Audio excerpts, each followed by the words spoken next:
પટનામાં ભક્તિ અને પરંપરાથી ચૈત્રી છઠ મહાપર્વની ઉજવણી.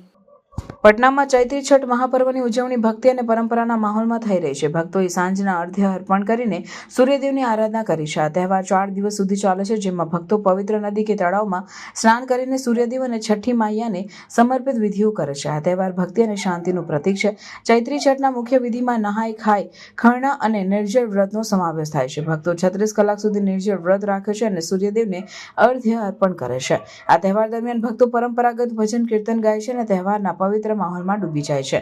પાટણના ઘાટો પર ભક્તોની વિશાળ ભીડ જોવા મળી રહી છે. આ તહેવાર માટે પટનાના નદીના ઘાટો પર વિશેષ વ્યવસ્થાઓ કરવામાં આવી છે. ભીડ નિયંત્રણ માટે બેરિકેડ્સ લગાવવામાં આવ્યા છે અને સફાઈ અભિયાન હાથ ધરવામાં આવ્યું છે. ભક્તો માટે આરામગૃહ અને પોષણયુક્ત પ્રસાદની વ્યવસ્થા પણ કરવામાં આવી છે. તહેવાર દરમિયાન ભક્તિ અને સમુદાયની એકતા પર ભાર મૂકવામાં આવે છે.